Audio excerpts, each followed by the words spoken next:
우리 성도 여러분 안녕하십니까?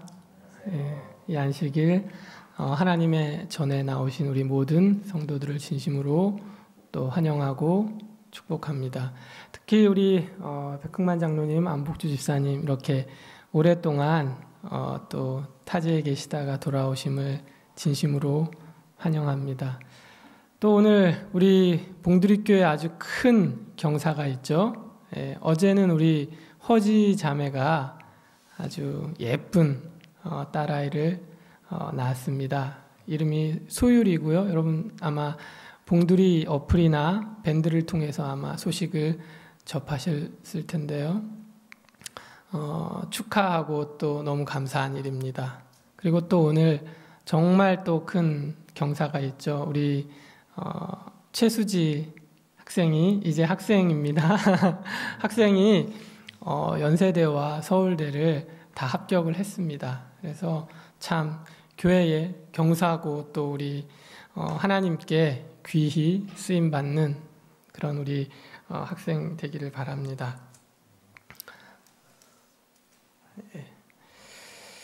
사실 제가 저 자리에 있어야 되는데 불안합니다. 제가 있을 곳은 설교단이 아니고 저 뒤에 방송실인데요. 지금 제 딸이 앉아 있습니다. 잘 하고 있는지 모르겠습니다. 오늘 우리 성도들과 함께 나눌 말씀은 여전히 예수님의 기적에 관해서 살펴보도록 하겠습니다. 오늘은 예수님의 기적 11번째 시간인데요.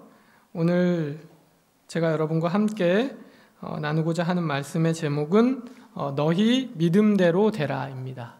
너희 믿음대로 되라. 본문은 마태복음 9장 27절부터 37절의 말씀인데요. 함께 읽도록 하겠습니다. 마태복음 9장 27절부터 31절의 말씀입니다. 28절부터 제가 읽겠습니다. 28절부터 함께 읽겠습니다. 예수께서 시작. 예수께서 집에 들어가심에 맹인들이 그에게 나아오거늘 예수께서 이르시되 내가 능히 이 일 할 줄을 믿느냐 대답하되 주여 그러하오이다 하니 이에 예수께서 그들의 눈을 만지시며 이르시되 너희 믿음대로 되라 하시니 그 눈들이 밝아진지라. 예수께서 엄히 경고하시되 삼가 아무에게도 알리지 말라 하셨으나 그들이 나가서 예수의 소문을 그 온 땅에 퍼뜨리니라. 네. 본문에 기록된 이 이적은 대략 AD 29년 가을경에 가버나움에서 일어났을 것으로 보여집니다. 고대 근동 지역에는 성경 지역에는 먼지나 기타 위생적인 문제로 결막염에 걸리거나 혹은 기타 다른 이유로 맹인이 되는 경우가 종종 있었습니다. 물론 본문에 등장하는 두 맹인이 유전적으로 맹인으로 태어났는지 아니면 후천적으로 맹인이 되었는지 우리가 성경을 통해서 알 수는 없지만 당시의 사회 그리고 문화적인 여러 여건들을 고려할 때 굉장히 힘겨운 삶을 살았을 것으로 보여집니다.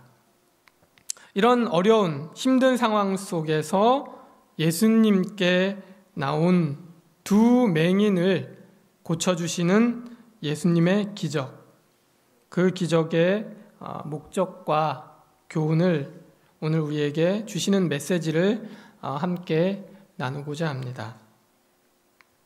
먼저 예수님께서는 이 불쌍한 두 맹인을 고쳐주시기에 앞서서 그들에게 먼저 이렇게 질문을 하십니다. 내가 능히 이 일 할 줄을 믿느냐?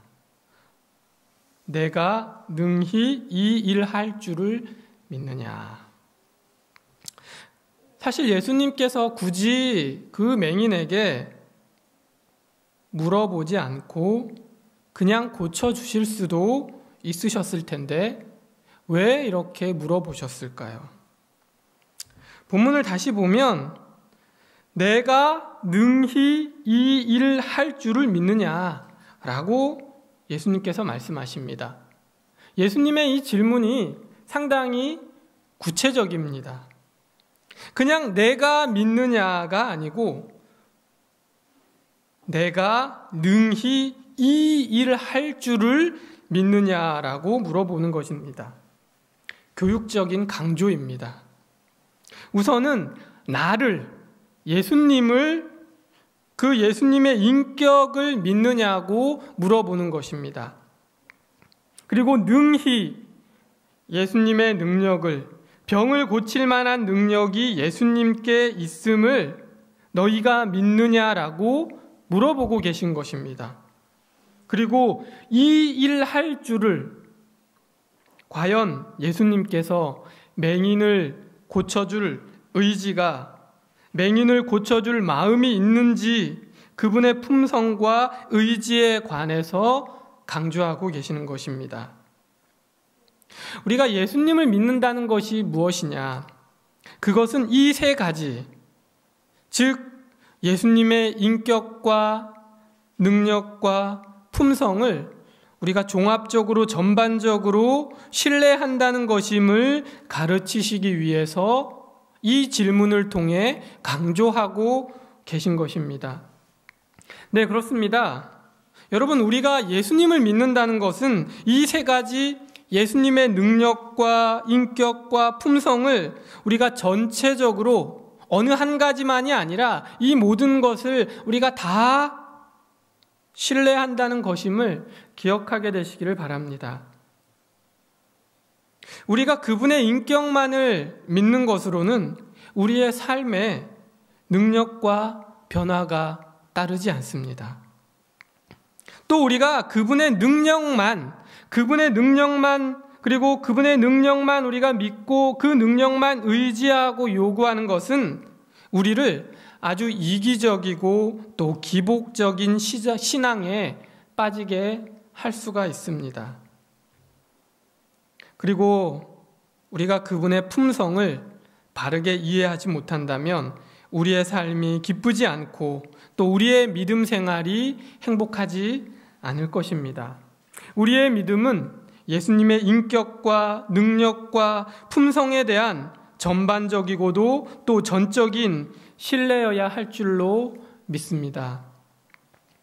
사랑하는 우리 봉두리교회 성도 여러분, 여러분은 예수님을 믿으십니까? 예수님을 믿기 때문에 이 자리에 나오셨죠. 그분의 인격, 예수 그리스도의 인격, 그분이 하늘로서 내려오신 구주라고 하는 그분의 신원에 대해서 여러분 믿으십니까? 예, 아멘입니다. 그러면 여러분, 예수님의 능력을 믿으십니까? 그분의 능력을 여러분 믿으십니까? 그런데 왜 우리의 삶엔 변화가 없을까요? 그토록 오랜 세월 동안 예수님을 우리가 믿어왔지만 왜 우리의 삶엔 품성의 변화와 또 능력이 나타나지 않을까요? 가끔 제가 어떤 분들이 이런 이야기를 하는 것을 듣습니다.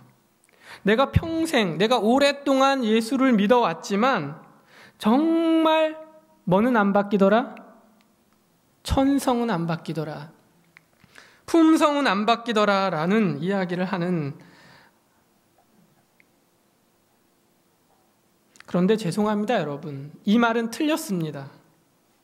예수님을 믿어도 천성이, 그 품성이, 그 사람의 품성이 바뀔 수 없다고 하는 것은 예수님의 능력을 부인하는 것입니다. 만약 바뀌지 않는다면 온전히 나 자신을 그분의 능력에 내어 맡기지 않았거나 예수님을 바로 믿지 않아서일 것입니다. 결코 우리가 예수님의 능력을 과소평가하는 일이 없게 되기를 바랍니다. 때때로 우리의 신앙생활이 기쁘지 않고 또 삶의 짐처럼 무겁고 어둡고 우울할 때가 있습니까? 우리의 신앙이 기쁘지 않을 때가 있으신가요? 그렇다면 과연 나는 예수님을, 그분의 품성을, 그분의 성품을, 그분의 사랑의 성품을 바로 알고 있는가 자문해 보아야 할 필요가 있을 것입니다. 예수님의 성품, 그분의 마음을 우리가 바로 알지 못하면 우리의 신앙이, 우리의 믿음이 기쁘지 않고 짐이 됩니다. 기쁘지 않고 늘 우울하고 어둡고 무겁고 불행한 것이 되는 것입니다. 오늘 우리의 믿음은 예수님의 인격과 능력과 품성을 우리가 온전하고도 또 바르게 믿는 저와 여러분들이 되시기를 간절히 바랍니다. 예수님께서 이 두 맹인에게 내가 능히 이 일 할 줄을 믿느냐라고 물어보신 데에는 예수님의 인격과 품성과 능력을 믿느냐라고 하는 것 외에 또 다른 이유가 있습니다. 여러분, 그것이 뭘까요? 예수님은 왜 이러한 질문을 맹인에게 던지셨을까요? 그것은 그들에게 믿음을 가르치고 또 그 믿음을 확인하는 차원을 넘어서 그 이상의 뭔가를 기대하는 바가 있었기 때문입니다. 과연 그것이 뭘까요? 그것은 바로 이 두 맹인이 자신들의 믿음을 뭐예요? 고백하고 활용하기를 바라시는 마음이 있었기 때문입니다. 자, 여러분 한번 따라해 보십시오. 믿음을 활용하자. 더 크게 한번 해보십시오. 믿음을 활용하자. 예, 우리 여러분 옆에 앉아 계신 분들에도 한번 말씀해 보세요. 믿음을 활용해 보세요. 예, 우리 수지 학생도 한번 옆 친구에게 말해 보세요. 예, 여러분 믿음을 활용해 보십시오. 그럼 여러분 믿음을 활용한다는 것이 뭘까요? 본교 성경 주석에 보면 이렇게 기록하고 있습니다. 예, 그들, 즉 맹인편에서 믿음을 활용하지 않는 한 그리스도는 그들을 대신해서 능력을 발휘할 수는 없을 것이다. 육신적이든 영적이든 복이 주어지고 받으려면 사람의 믿음이 하나님의 능력과 만나고 연합되도록 분기하여야 한다. 이것이 우리 재림교회의 정통적인 가르침이고 신학입니다. 사람의 믿음이 하나님의 능력과 만나고 연합되도록 하는 것이 바로 믿음을 활용하는 것입니다. 믿음을 활용한다는 것은 지적인 동의, 어떤 지적인 암 이상을 넘어 믿음에 따라 선택하고 또 믿음에 따라 살아가는 것을 의미하는 것입니다.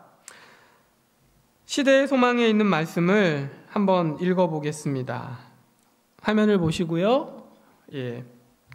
그리스도를 다만 세상의 구주로 받아들이는 명목상의 믿음은 결코 심령의 치유를 받을 수 없다.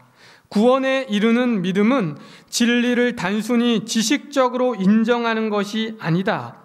믿음을 활용하기 전에 온갖 지식을 기대하는 자는 하나님의 축복을 받을 수 없다. 그리스도를 피상적으로 믿는 것으로는 넉넉하지 않다. 우리는 그리스도를 참으로 믿어야 한다. 우리에게 유익을 주는 유일한 믿음은 어떤 믿음이요? 우리에게 유익을 주는 아무 유익이 없는 믿음이 아니라 우리에게 유익을 주는 유일한 믿음은 곧 그리스도를 개인의 구주로 믿는 것, 곧 그리스도의 공로를 우리를 자신을 위한 것으로 하는 믿음이다. 많은 사람들은 믿음을 한 의견으로 여긴다. 구원하는 믿음은 그리스도를 받아들이는 자들이 자신을 하나님과의 계약 관계로 결합시키는 한 거래이다. 순수한 믿음은 뭐다? 생명이다. 산 믿음은 사람에게 승리하는 능력이 되는 활력의 증가요, 의지하는 신뢰를 의미한다. 증언보감 2권에 있는 말씀을 한 번 더 읽겠습니다. 굉장히 중요한 말씀인데요. 이와 같은 영적 관계는 개인의 믿음을 활용함으로써만 이루어질 수 있다. 이 믿음은 우리 측에서 다 같이 한번 읽어보겠습니다. 자, 시작. 최우선적 선택, 완전한 신뢰, 전적 헌신 등으로 나타내지 않으면 안 된다. 우리의 뜻은 하나님의 뜻에 완전히 굴복되어야 하고 우리의 감정과 욕망과 관심과 명예는 그리스도의 나라의 번영과 그분의 사업의 명예와 동일시 되어야 한다. 그리하여 우리는 끊임없이 그리스도께로부터 은혜를 받고 그분께서는 우리에게서 감사를 받으셔야 한다. 예. 이 믿음이 진정으로 사람을 그리스도께로 이끌고 또 기적을 가져오는 그러한 참 믿음이요, 또 그러한 참 믿음을 활용하는 자만이 그리스도의 능력을 온전히 힘입을 수 있다고 하는 사실을 여러분 기억하게 되시기를 간절히 바랍니다. 사랑하는 우리 봉두리교회 성도 여러분, 참 믿음이라고 하는 것은 그 믿음의 기반 위에서, 믿음이라고 하는 생활의 플랫폼 위에서 모든 것을 최우선적으로 선택하고 또 완전하게 신뢰하고 전적으로 헌신하는 것을 의미한다고 하는 사실을 기억하게 되시기를 간절히 바랍니다. 이러한 참 믿음이 오늘 우리 모두의 믿음이 되기를 간절히 바랍니다. 그리고 그 믿음을 우리의 삶 속에서 활용하며 살아가는 저와 여러분이 되시기를 간절히 바랍니다. 이제 예수님께서 두 맹인에게 진정한 믿음이 무엇인가를 강조하고 또 그들 편에서 믿음의 고백과 활용을 이끌어내신 후에 실제로 그 두 맹인의 눈을 치유해 주시지요. 그런데 다시 본문을 보면 어쩌면 예수님께 있어서 그 치유의 과정과 행위에 있어 불필요해 보이는 어떤 액션을 취하십니다. 그것이 뭐죠? 눈을 만지시는 것입니다. 마태복음 9장 29절에 보면 이에 예수께서 그들의 어디를 만지시며 눈을 만지시며 이르시되 너희 믿음대로 되라 하시니. 여러분, 예수님께서 과연 눈을 만지실 필요가 있으셨을까요? 제가 지난 제 10번째 예수님의 기적 설교를 혹시 여러분 기억하십니까? 예수님께서 백부장의 그 하인의 병을 고쳐주실 때 어떻게 고쳐주셨지요? 말씀으로 고쳐주셨던가요? 아니죠. 예수님께서 원격 치료를 해주셨는데 그 백부장은 예수님께 다만 말씀으로만 하옵소서라고 했는데 예수님은 뭐도 하지 않으셨다고요? 말씀도 하지 않으시고 한마디 말씀도 없으시고 그분의 의지와 그분의 능력만으로 하인의 병을 고쳐주셨어요. 예수님께서는 이렇게 어떤 만짐이나 어떤 실제적인 치료 행위 없이 병을 고치실 수 있는 충분한 능력을 가지고 계신 분입니다. 네, 그렇습니다. 예수님의 능력은 만짐과 상관없이, 터치와 상관없이 맹인의 눈을 뜨게 하실 수 있으셨어요. 굳이 접촉하지 않고도 그 시력을 완전하게 회복시킬 수 있는 능력이 예수님에게 있었다고 하는 사실입니다. 그럼에도 불구하고 예수님께서는 맹인의 눈을 만져주셨던 것입니다. 그렇다면 그 만짐, 그 터치의 의미는 무엇이었을까요? 예수님께서 왜 굳이 그 맹인의 눈을 만져주셨을까요? 저는 이 말씀, 이 예수님의 행위를 묵상하면서 굉장히 가슴 따뜻한, 뭉클한 그러한 감동을 발견하게 됐습니다. 여러분, 요즘 유행하는 말 가운데 이런 말이 있죠. 혼밥. 여러분, 혼밥 아십니까? 네, 혼자 먹는 밥. 우리 교인들은 없겠지만 또 뭐가 있어요? 혼술. 뭡니까? 혼자 먹는 뭐요? 술, 혼술. 또 요즘에 뭐 이렇게 TV 프로에 중에 뭐가 있어요? 나 혼자 산다. 뭐 남자 한 분이 이렇게 혼자 사는 걸 이렇게 TV로 찍어가지고 보내주는 그러한 프로그램이 있더라고요. 요즘 혼자 사는 것이 화두입니다. TV에 나오는 혼자 사는 사람들의 모습들을 얼핏 보면 참 멋져 보이기도 하지만, 그런데 그 겉모습, 그 왠지 화려해 보이는 그 겉모습 너머로 또 우울과 자조 같은 음울한 모습들이 비쳐 보입니다. 어쩌면 우리는 오늘날 소위 포스트 모더니즘이라고 하는 이 사회를 살아가면서 우리는 접촉의 결핍, 더 나아가 접촉의 부재의 시대에 살고 있지 않은가 하는 그러한 생각을 해봅니다.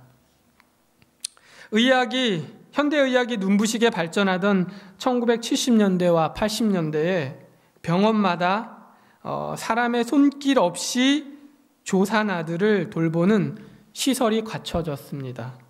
그리고 그 시설, 즉 인큐베이터 안에는 예외 없이 건드리지 마시오라고 하는 문구가 붙어 있었습니다. 그러나 기술적인 진보에도 불구하고 현대의학의 발전에도 불구하고 아이들은 정상적으로 성장하지를 못했습니다. 그런데 이상하게 예외적으로 아이들 몇몇이 조산의 위험에서 살아남은 것입니다. 병원 측은 이 몇몇의 살아남은 아이들을 추적 조사를 한 끝에 일부 간호사들이 규정을 위반하고 우는 아기들을 팔로 안아서 달래고 또 쓰다듬어 주었다는 사실이 밝혀진 것입니다. 이후 조산아용 집중치료실은 부모가 원하면 언제든지 접촉할 수 있도록 그 모든 시설과 디자인이 바뀌어졌습니다. 그리고 현재의 의사들은 어떻게 해요? 부모의 손길, 그 부모의 따스한 손길이 어떤 치료적인 처치보다 신생아에게 더 훨씬 효과적이라는 그러한 사실을 발견하게 되었습니다. 접촉의 치료 효과가 입증된 것입니다. 예수님께서 맹인의 눈을 만져주셨을 때 그 맹인은 어쩌면 지금까지 한 번도 경험해 보지 못한 그 따스함, 평온함을 느끼지 않았을까요? 그 누구도 자신의 눈을 만져주지 않았던, 심지어 어쩌면 스스로도 피하고 싶었던, 좀 회피하고 싶었던 자신의 그 어쩌면 부끄러운 그 환부에 대한 접촉을 예수님께서 해주셨던 것입니다. 그 따스한 만짐, 사랑스러운 어루만짐, 그 만짐은, 그 터치는 신체적인 치유 이상으로 물리적인 치료를 넘어서 지금까지 그가 오랜 세월 동안 맹인으로 힘겹게 살아온 시간들에 대한 정서적이고 또 영적인 치유까지 가져다 주었던 것입니다. 육신적인 고통과 장애 외에 마음의 상처까지 치유해 주셨던 것입니다. 그야말로 전인적인 치유를 예수님께서 베풀어 주셨던 것입니다. 한 시인은 이렇게 말했습니다. 접촉은 모든 언어의 밑에 있는 공통의 몸짓이자 에너지다. 뭐라고요? 접촉이 뭐라고요? 에너지라고 하는 사실입니다. 그 에너지가 어떤 에너지일까요? 사랑의 에너지라고 하는 사실입니다. 단순하지만 정말 비언어적이지만 접촉으로 그분의 마음이, 예수의 마음이, 그 성품이, 아름다운 그 마음이, 그 사랑이, 그 능력이 전달되었던 것입니다. 사랑하는 성도 여러분, 예수님은 말씀으로만, 아니 한마디 말씀도 하지 않으시고 맹인의 눈을 충분히 밝혀주실 수 있으셨어요. 그런데 그럼에도 불구하고 그렇게 하지 않으시고 직접 그분의 손으로 그의 눈을 만져주셨던 것입니다. 참으로 인간다운 인격적인 그러한 면모를 보여주고 계신 것입니다. 기계적인 치유가 아닌 맹인과의 직접적인 관계를 형성하고 또 정서적인 교감을 나누기를 원하셨던 것입니다. 예수님은 기계적으로 차가운 그런 의사 같은 그러한 분이 아닙니다. 그분은 참으로 명의, 그 이상으로 사람을 아끼고 사랑하는 가슴 따뜻한 인격적인 하나님이심을 우리에게 보여주고자 하신 것입니다. 우리가 이 점을, 그리스도의 이 아름다운 마음을, 그 성품을 기억하게 되시기를 간절히 바랍니다. 우리의 육체적 장애와 고통뿐 아니라 정서적, 영적 고통까지도 치유해 주시는 분이심을 우리가 기억하게 되시기를 간절히 바랍니다. 우리와 인격적으로 관계를 맺고 또 교감을 나누기를 원하시는 우리 주님과 우리가 더 친밀하고 또 깊은 교제를 나누게 되는 그러한 주의 사랑스러운 자녀들이 되시기를 간절히 바랍니다. 자, 여러분, 이제 우리 옆에 계신 분들 한번 손을 따뜻하게 한번 잡아 주십시오. 예. 어때? 사랑이 느껴지십니까? 예. 우리가 이제 정말 우리의 아름다운 이 접촉, 이 사랑의 접촉을 통해 우리가 그리스도의 사랑을 나누고 우리의 마음을 나누는 그러한 우리 모든 성도들이 되시기를 간절히 바랍니다. 혹 이 시간 말 못하는 사정과 또 고통으로 괴로워하는 분이 계시다면 이 말씀을 듣고 오늘 우리의 아픔과 상처와 환부를 그분의 따뜻한 손으로 만져주시는, 접촉해 주시는 그 손길을 기억하시고 그 손길이 우리에게 임하게 되기를 간절히 바랍니다. 예수님께서 이 두 맹인들을 이렇게 따뜻한 접촉과 함께 고쳐주신 후에 삼가 아무에게도 알리지 말라고 말씀하십니다. 뭐라고 말씀하셨다고요? 아무에게도 뭐 하지 마라? 알리지 말아라.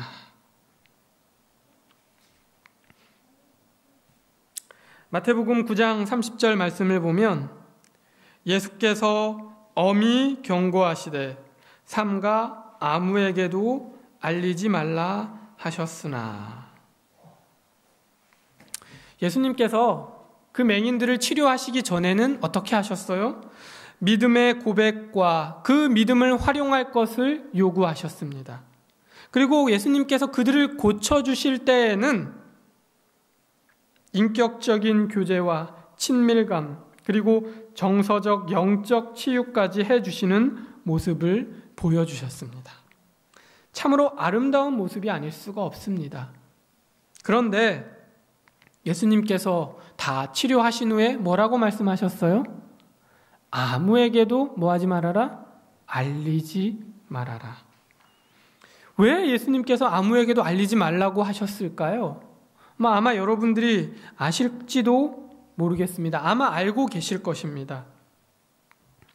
우리가 요즘 소위 이 어떤 사업적인 비즈니스적인 마인드로 생각하면 이 예수님의 기적적인 치유의 소문이 널리 퍼져서 유명해지면 어떻게 해요? 많은 사람들을 고쳐주실 수 있지 않을까 하고 우리가 생각할 수도 있습니다. 요즘 소위 뭐라고 하죠? 바이럴 마케팅, 입소문. 이 입소문을 잘 타야 뭐예요? 장사도 잘 되고 뭐예요? 인기도 높아지고 또 평판도 좋아지는 그러한 시대가 오늘날 시대입니다. 소위 말하는 이러한 그 마케팅에 예수님의 기적만큼, 그 기적의 소문만큼 좋은 것이 또 더 어디에 있었을까요? 그런데 예수님은 오히려 그 정반대로 이 소문이 나서 사람들이 모여드는 것을 경계하는 모습을 보여주고 계신 것입니다. 왜 그러셨을까요? 그것은 만약 많은 사람들이 예수님의 그 치유의 능력만을 바라고 예수님께 모여든다면 단지 치유의 기적만을 위해서가 아니라 예수님의 그 사명의 본질이 호도될 수 있기 때문에 예수님께서 뭐예요? 그 기적의 소문을 아무에게도 말하지 말라고 경고하셨던 것입니다. 만약에 치유의 그 기적만을 위해서 사람들이 예수님께 나온다면 그분의 사역, 그분의 원 사역을 더욱더 어렵게 만드는 그러한 결과를 가져올 수 있기 때문에 예수님께서 경고를 하셨던 것입니다. 그렇게 모여든 사람들은 오히려 그분의 사역의 본질을 흐리는 결과를 가져오게 되었을 것입니다. 예수님께서 이 땅에 오신 목적, 그분의 사역의 가장 큰 목적은 사람의 영혼을 구원하는 것입니다. 물론 육체적이고 정신적인 치료도 중요한 사역이셨지만 그보다 앞서 영혼을 죄로부터 구원하는, 그래서 영원한 생명을 얻게 하시는 것이 예수님의 사역의 본질이었기 때문에, 그리고 그것이 가장 첫 번째요, 가장 중요한 사역의 목적이었기 때문에 그 사역의 본질과 목적이 흐려지는 것을 원치 않으셨기 때문에 예수님께서는 사람들에게 이 소문이 알려지기를 원하지 않으셨다고 하는 것입니다. 신체적인 치료와 건강의 축복도 중요하지만 이러한 것들은 사실 구원에 따르는 부차적인 선물로 우리에게 주시는 것이지 예수님께서 그것만을 위해서 이 땅에 오신 것이 아님을 우리가 기억해야 할 것입니다. 우리가 지금까지 11번에 걸쳐서 예수님의 기적에 관해서 살펴보고 있는데요. 사실 예수님께서 기적을 베푸시고 그 기적을 알리지 말라고 하신 게 이번이 처음은 아니죠. 예수님께서 기적을 행하신 후에 여러 번 그 기적들을 사람들에게 공적으로 알리지 말라고 하셨던 경우들이 있습니다. 사람들의 호기심과 어떤 현실적인 결핍과 필요를 풀어주는 그 기적 자체의 초점이 사람들의 관심이 이끌려서는 안 되었기 때문에 예수님께서 경고로 하셨던 것입니다. 여러 많은 기적들이 행해진 것은 그 기적 자체가 목적이 아니라 그 기적을 통해서 사람들을 그리스도께로 이끌고 또 사람들을 구원하는 것이 목적이었던 것입니다. 오직 사람의 영혼을 구원하시려는 목적으로만 기적을 베푸셨던 것이죠. 질병의 치유도 마찬가지입니다. 그 질병의 치유 자체가 목적이 아니고 더 나아가 사람을 구원하는 것이 그 질병을 치료하신 목적이었던 것입니다. 우리는 거기까지 나아가야만 하는 것입니다. 시대의 소망 260쪽에 보면 이렇게 기록하고 있습니다. 우리 함께 읽어볼까요? 그 당시 시작. 그 당시 가버나움을 휩쓸던 흥분 가운데서 예수의 사명의 목적이 상실될 우려가 있었다. 예수께서는 단지 이적을 행하는 자나 육체적인 질병을 치유하는 자로서 사람의 이목을 자신에게 이끄는 것으로 만족하지 않으셨다. 예수께서는 사람들을 구주로서의 자신에게로 이끄시려고 하신 것이다. 예수님의 모든 기적의 목적은 그 기적을 위한 것이 아니라 뭐를 위한 것이었다고요? 사람의 구원을 위한 것이었음을 우리가 기억해야 할 것입니다. 사랑하는 우리 성도 여러분, 예수님께서 이 땅에서 사역을 하실 때에 그러하셨듯이 우리는 예수 그리스도를 소개할 때, 사람들에게 나타낼 때 우리가 이러한 점에 유의해야 합니다. 예수님은 분명히 치유의 능력을 행하실 수 있는 치유자이십니다. 훌륭한 교사이십니다. 그리고 지역사회의 봉사자이십니다. 그러나 우리가 이에서 끝나지 않고 우리는 그리스도를 본질적인 사명인 세상의 구주로서 그분을 나타내야 하는 것입니다. 우리가 예수님을 너무 한 면만 강조해서 어떤 면만 부각시켜서 나타낼 위험이 있습니다. 그분을 우리가 의사로, 혹은 그분을 교사로, 혹은 그분을 봉사자로, 우리가 그분의 어떤 한 면만 또 배우고 따르려고 하는 그러한 위험에 우리가 빠질 수가 있습니다. 우리가 어떤 사업을 하거나 혹은 선교적인 활동을 할 때 어느 한 면만을 지나치게 강조한 나머지 결코 우리의 사역의 본질, 사람을 구원하는 일, 영혼을 그리스도께로 이끄는 그러한 본질을 우리가 흐리게 하거나 퇴색해 하는 그러한 우를 우리가 범해서는 안 될 줄로 압니다. 저는 이제 오늘 말씀을 줄이면서 오늘 우리의 삶 가운데 우리가 정말 그리스도를 바르게 믿고 우리가 우리의 믿음을 적극 활용하고 또 우리가 그 믿음대로 살기를 바랍니다. 우리가 그리스도와의 인격적이고 또 친밀한 관계를, 우리가 정서적인 교감을, 그분과의 친밀한 관계를 우리가 지속하며 또 그리스도의 사명과 또 본질과 목적을 우리가 바로 이해하고 또 이 세상에 구주를 우리가 바르게 전하고 또 바르게 나타내는 그러한 일에 저와 여러분이 그리고 우리 봉두리 교회가 아름답게 쓰임받게 되기를 간절히 바라며 오늘 말씀을 줄이겠습니다.